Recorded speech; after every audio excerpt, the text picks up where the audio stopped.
Olá, bom dia, boa tarde, boa noite, não importa o horário que você esteja assistindo esse vídeo. Aqui quem fala sou eu, Prof. Rafa, o Rafa, enfim, como você preferir, para falar sobre um livro muito importante, um dos livros que mudou a minha vida e que esse ano fazem 10 anos que eu tive contato com essa obra pela primeira vez. Crime e Castigo. Gente, vamos lá. Eu vou tentar me segurar. Talvez eu não queira me segurar tanto assim. Mas esse livro, sem sombra de dúvidas, é. Ah, ele é meu livro preferido da vida, gente. Ele é meu livro preferido da vida. Eu vou mostrar a edição pra vocês. E. Esse livro é muito. Enfim. E depois eu vou contar um pouco da minha história com esse livro. Vocês vão entender o que eu quero dizer com isso. Então, Crime e Castigo, nosso grande Dostoiévski. Gente, meu Deus. Então aqui a gente tem a capa, né? Essa aqui é da Martin Claret. Tem a capa e tem a contracapa. Eu vou mostrar aqui o interior dele pra vocês. Aqui. A parte de trás, sabe? A parte de trás não tem nenhum spoiler, não. E aqui. É um livro, é uma edição bem caprichada. As letras são confortáveis de serem lidas.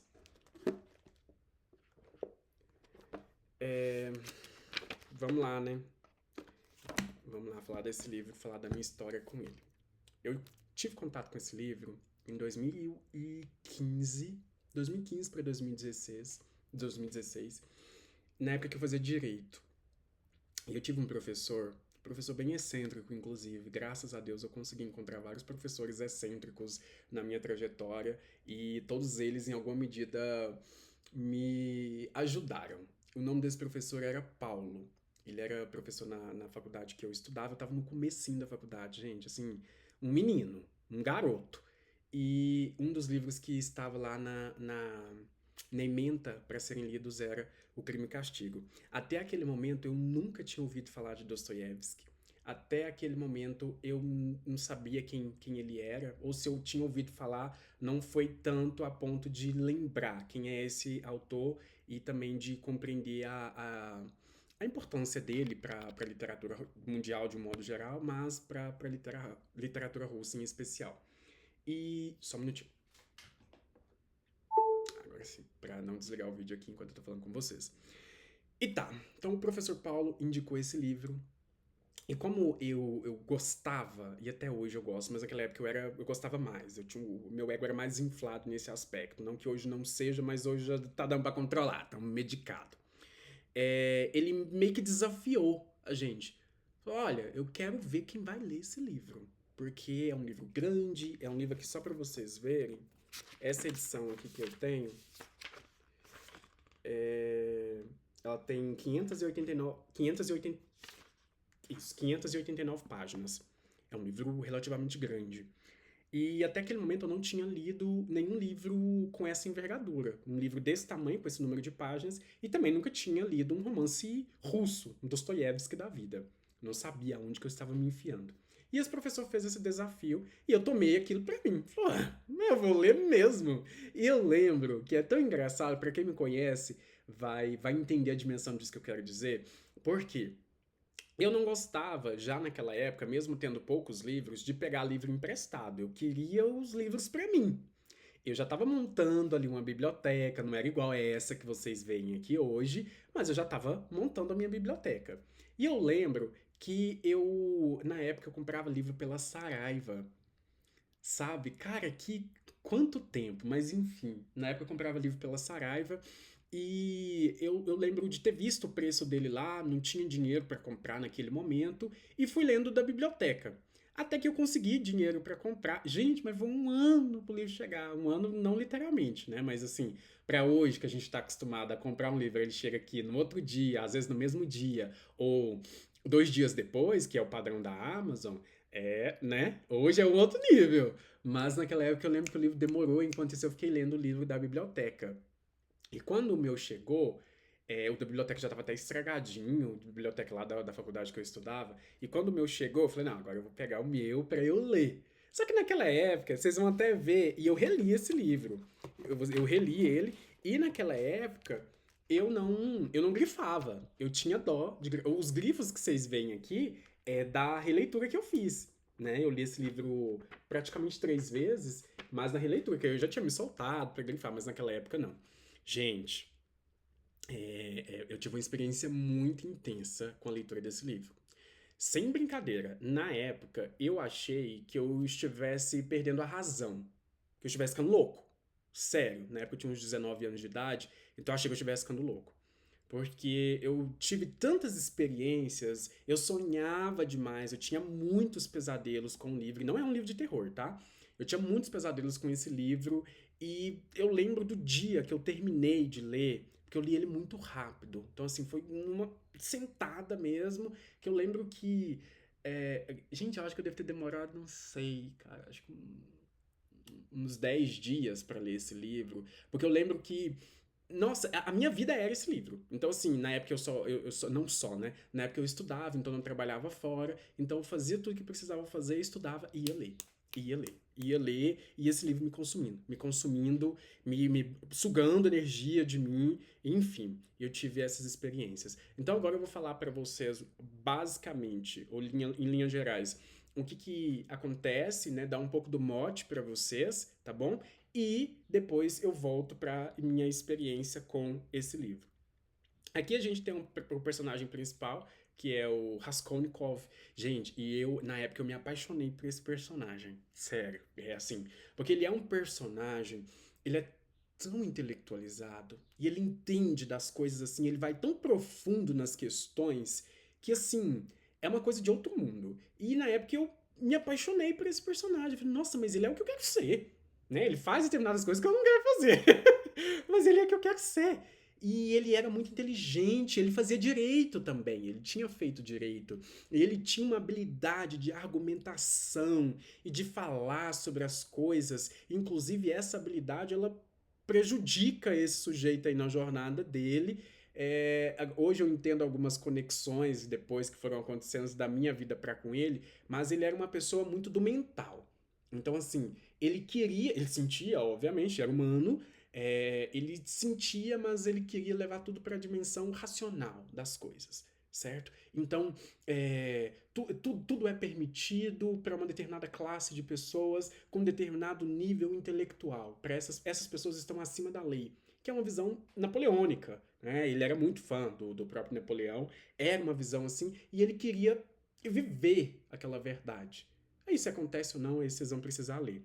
Mas o Raskolnikov, com essa mentalidade, viveu uma vida muito pobre, né? Mesmo sendo uma pessoa com bastante instrução, com um conhecimento muito elevado sobre muitas coisas, ele vivia fazendo bicos. Então, roupas rasgadas, sapato furado. Ele vivia uma vida bem, bem complicada mesmo, sendo ajudado em alguns contextos pela mãe, pela irmã. O pai dele havia falecido e ele vai ganhando a vida com os conhecimentos. Né, com os conhecimentos que ele tinha adquirido, vai escrevendo, vai ajudando pessoas ali nos seus processos de estudos e por aí vai.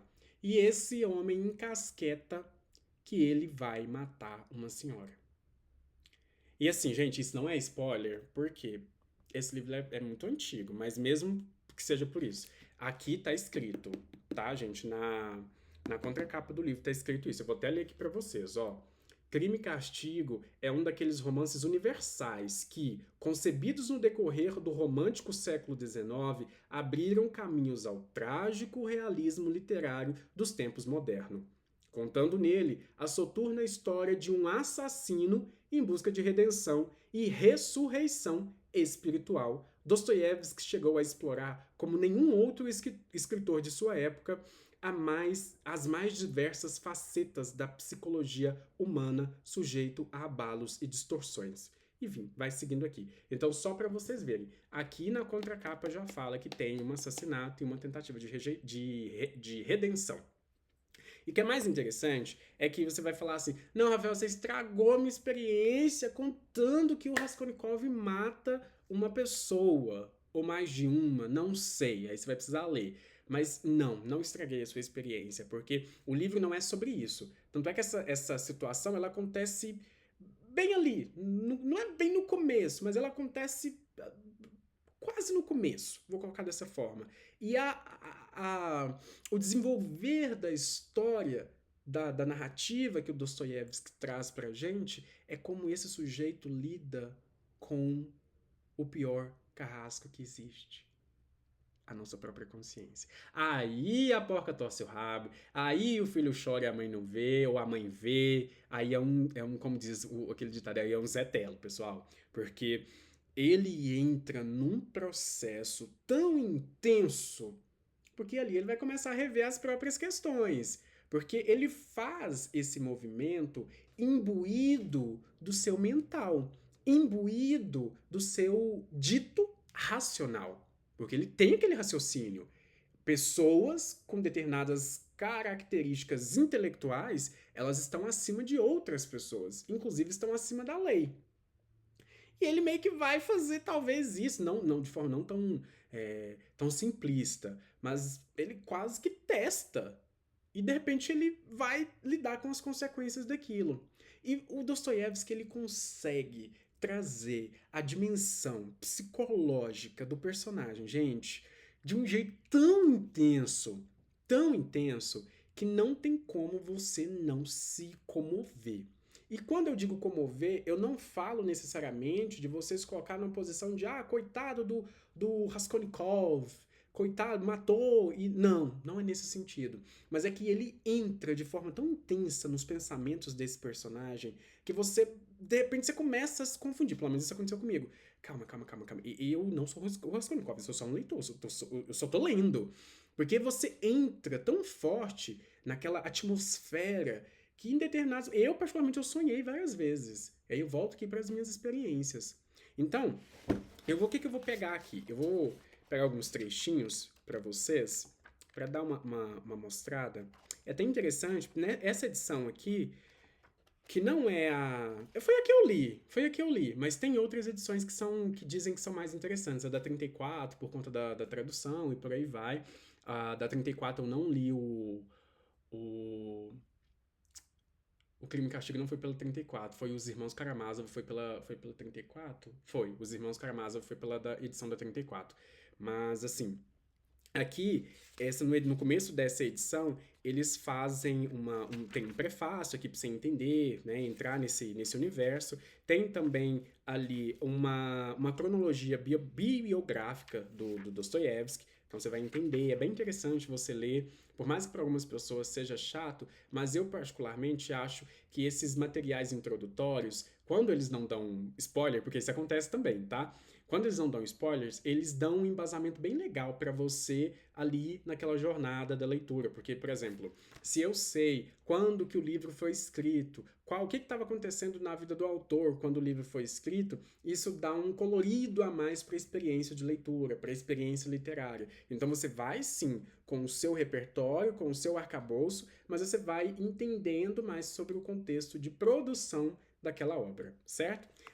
Outra coisa que é interessante de ser dita é que esse é um romance folhetinesco, ou seja, ele era publicado em fascículos, em folhetinhos. Então, ele não foi publicado de uma vez. Então, publicava um capítulo ou mais de um, e nas sequências iam vindo os outros capítulos. Então você tem uns ganchos bem legais aos fins dos capítulos, obviamente para garantir que as pessoas daquela época continuassem comprando jornais que continham aquela história, certo? Afinal de contas, né, gente? Business. Então, feito esse esclarecimento aqui para vocês, tem alguns personagens, pessoal, que eles são assim. Da primeira vez que eu li, eu achei complicado. Da segunda também eu achei complicado. Da terceira também eu achei complicado. Que são personagens com determinadas características que a mim, Rafael, irritavam. Então você tem um personagem, eu não vou nem tentar pronunciar o nome dele, mas ele é um personagem de grande importância ali para a vida do Raskolnikov. Ele é pai de uma moça que o Raskolnikov conhece.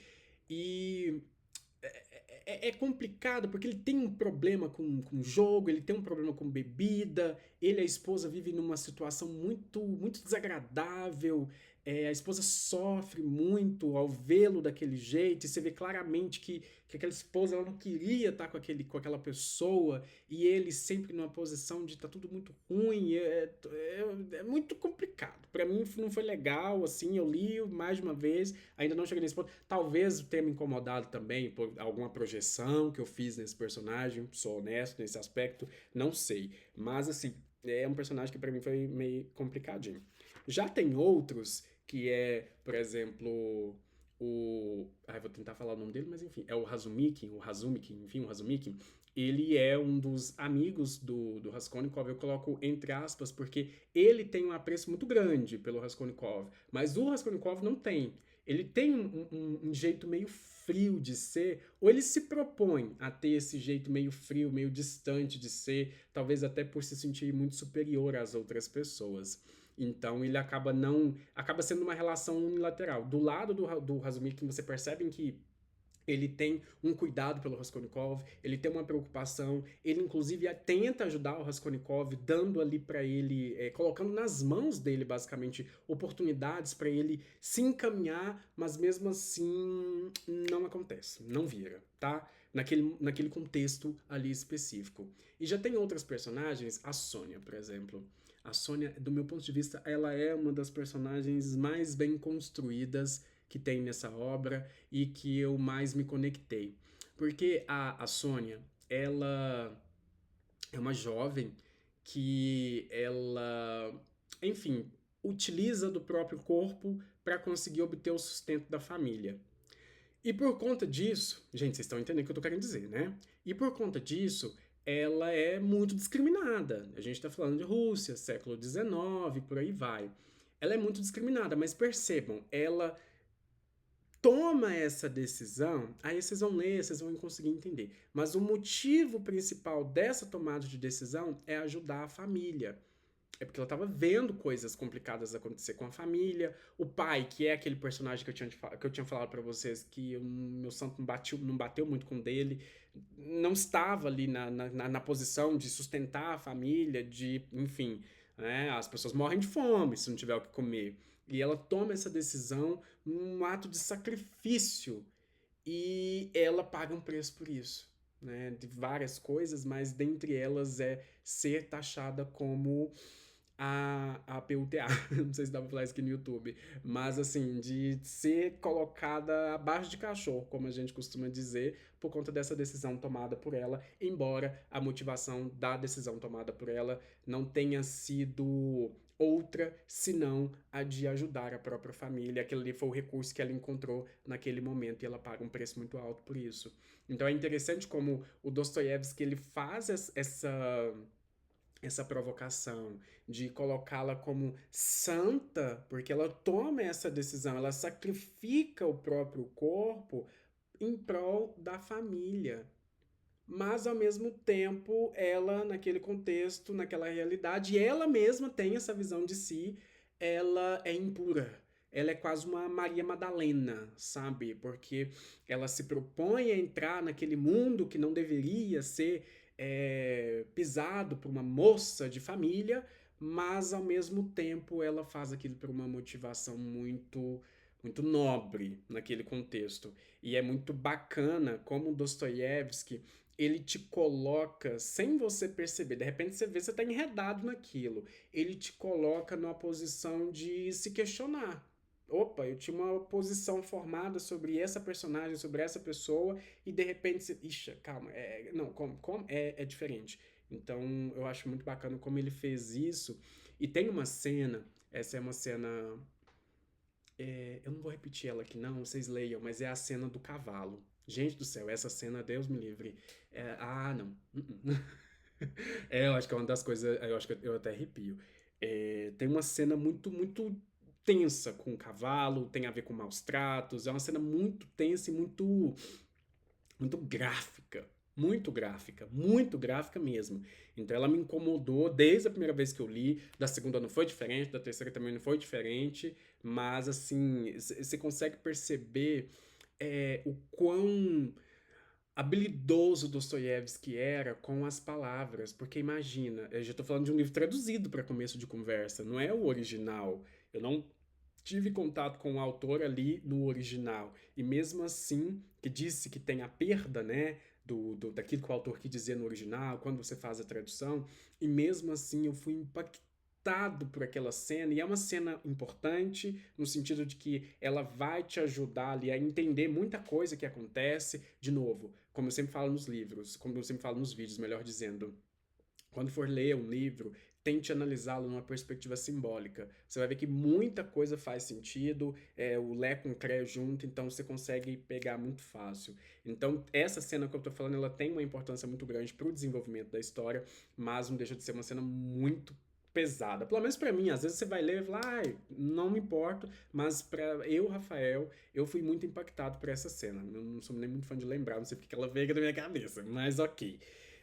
Dando continuidade aqui ao que eu tinha falado para vocês, só retomando, então, Crime e Castigo é essa obra do Dostoiévski, que é o grande romance do Dostoiévski, que é um dos mais conhecidos, se não o mais conhecido. Ele tem outras obras, é claro, e especialistas no autor podem ter outras opiniões sobre, mas eu não sou especialista, essa aqui não é a minha posição, mas, e sim falar o que eu achei, o que eu não achei do livro, da minha experiência.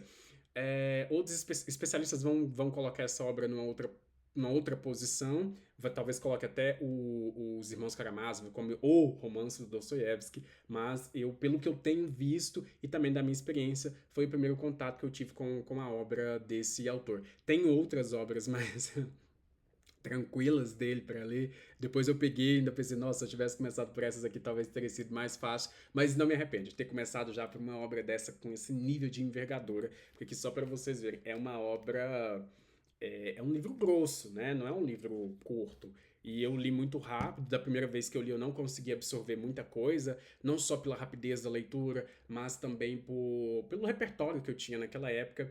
Da segunda vez, já fui vendo outras coisas. Da terceira vez, já fui vendo outras dimensões. Esse livro aqui é um livro que eu tinha feito comigo, um combinado de que todo ano eu o leria, mas eu não cumpri com esse combinado nos últimos anos. Só porque, percebam, mesmo não tendo cumprido com esse combinado que é de revisitar, é uma história que está muito viva na minha cabeça, por conta do nível de perturbação que o Raskolnikov chega, por conta do que ele faz, as consequências daquilo que ele escolheu fazer. Então você tem aquela situação em que ele vai roubar uma determinada pessoa, que ele inclusive faz toda uma elaboração moral, lógica para dizer por que que sim fazia sentido que ele fizesse aquilo com aquela pessoa, mas enfim, vão acontecer determinadas coisas e a voz da consciência, ela pega esse personagem de um jeito assim que ele falta enlouquecer. Se ele enlouquece ou não, aí você vai precisar ler para conseguir entender.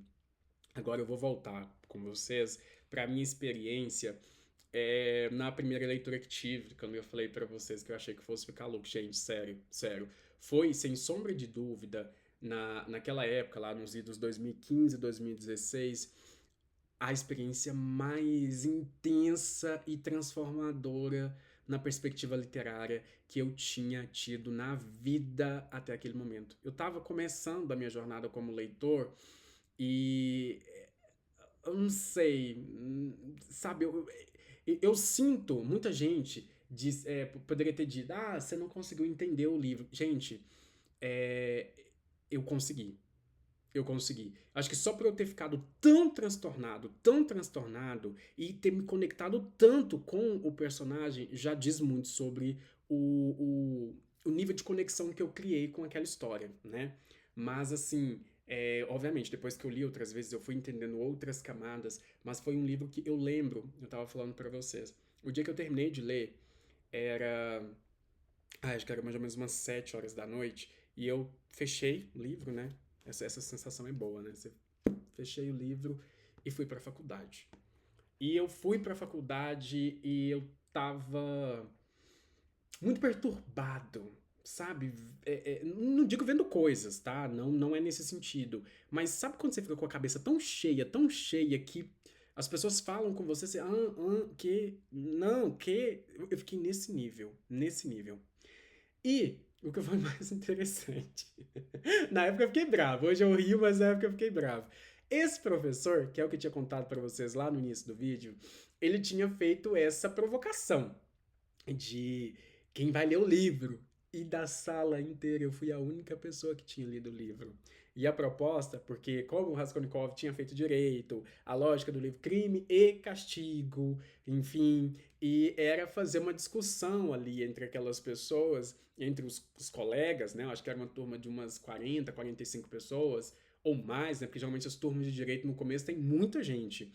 E a proposta era que a gente lesse e que fôssemos discutir sobre em sala de aula. Ia gerar uma discussão bem bacana, inclusive. Só porque eu tinha sido a única pessoa que leu, então.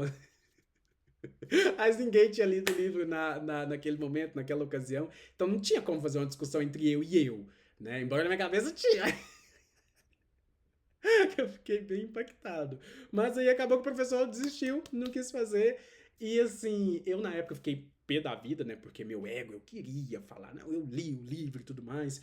Mas depois eu pensei, foi um presente muito bom, porque depois que eu li essa primeira obra do Dostoiévski, eu tomei fôlego. No sentido de, opa, se eu conseguir ler essa obra e conseguir entender, não assim no nível máximo de profundidade, porque nenhuma obra você vai entender em nível máximo de profundidade na primeira vez que você lê, por isso que existe releitura. Mas assim, eu consegui ler e consegui entrar naquele universo daquele jeito tão intenso, opa, então eu consigo ler outras obras tão intensas quanto. E foi aí que não parou. Então, eu acho que eu peguei como parâmetro, sabe? Não, literatura boa é aquela que me perturba, aquela que me deixa assim, descabiciado, como dizem as pessoas. E eu comecei a usar isso como parâmetro, depois fui parando, mas eu acho que até hoje, gente, eu sinto que os livros, que não que sejam livros teóricos, mas livros de literatura, eu acho que eu vou buscando quase que essa primeira experiência que eu tive com o Crime e Castigo, que é aquele livro que vai me arrebatar de um jeito tão intenso que eu vou querer ler aquele livro, eu vou querer devorar e não vou querer soltar. Essa foi a minha experiência com esse livro. É um livro que eu tenho um carinho muito grande por ele, muito grande. Teve um momento que eu tive é, 3 edições desse livro. Três? Não, quatro. Eu acho que teve um momento que eu tive 4 edições desse livro porque eu falei, não, eu quero. é, Como que eu vou dizer? Eu quero colecionar, porque é um livro que eu gostei tanto, tanto, tanto. Até que chegou um ponto que eu falei, ah, não tem necessidade. Eu comecei a doar os livros e eu fiquei com esse porque foi o primeiro que eu li. Ele tem uma carga emocional para mim muito grande. Como eu falei, pode não ser a melhor edição, já vi algumas críticas a essa edição por conta da tradução e por aí vai, mas sem sombra de dúvidas é um. Nossa, eu fico muito emocionado esse livro aqui. Eu sugiro a leitura. Eu espero que através desse vídeo eu tenha conseguido, mesmo que minimamente, te instigar a pegar esse livro para ler, a ter essa experiência com esse livro. Mas esse vídeo aqui, para mim, talvez eu queira fazer outro em um outro momento, mas é o meu tributo a esse autor, em especial a esse livro. Porque essa obra aqui, ela, sem sombra de dúvidas, ela transformou minha vida. Eu vou pegar um trecho agora para vocês. Eu tô falando que vou pegar um trecho, mas né, já tô sem. Não faço isso. Aqui. Deixa eu pegar aqui. Só um minuto, gente.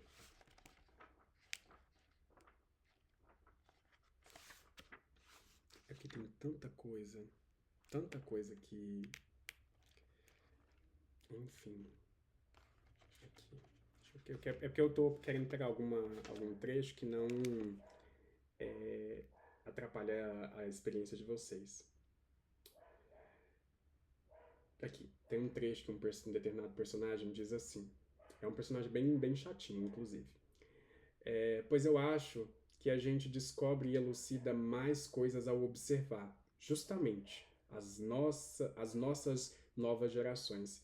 E recomendo, e reconheço, fiquei contente. Então aqui eles estavam num contexto específico aqui de uma situação que tinha acontecido, mas só para vocês verem que você tem essa essa quase que disputa geracional, que é uma coisa que vai aparecer de novo nos Irmãos Karamazov. Então você tem essa visão, essa disputa geracional, e você tem também essa disputa de sujeitos que vivem numa determinada realidade, por exemplo, uma pessoa que passou por um certo nível de escolaridade, que foi para fora da Rússia e que tem determinadas visões, né, uma visão mais niilista. O Raskolnikov, ele tinha essa visão, e como que esses embates iam se dando, e eles iam soltando frases em diálogos, e era uma forma do Dostoiévski trazer essa efervescência que estava acontecendo ali, sabe? Porque é muito simbólico que que o Raskolnikov seja um homem jovem que foi para a universidade, que teve contato com determinados autores, com determinadas linhas filosóficas, e como aquilo levou ele a formular determinadas formas, né? Determinados óculos para ler a própria realidade, aonde que aquilo levou. Então isso pode até ser uma crítica, né, do autor. Gente, mas enfim, eu sugiro que leiam esse livro. Espero que esse vídeo tenha acrescentado para vocês um mínimo, uma pequena parte do que esse livro acrescentou na minha vida e na minha experiência como leitor. Fico aqui, como sempre digo, inscreva-se no canal, ative o sininho para você não perder nenhuma das notificações dos vídeos que são colocados aqui. Terá muito, muito, muito mais vídeo. Eu estou me empenhando bastante para conseguir trazer para vocês cada vez mais conteúdo com mais e mais e mais qualidade em termos de produção, enfim, por aí vai, e também de frequência. E se você quiser adquirir esse livro, o link dele estará aqui na descrição. Lembrando que você não paga absolutamente nada a mais para adquirir esse livro, mas em contrapartida você ajuda esse canal no crescimento, porque tudo aqui eu faço com bastante amor e com o objetivo de expandir a sua consciência em alguma dimensão da sua existência. Tchau, tchau!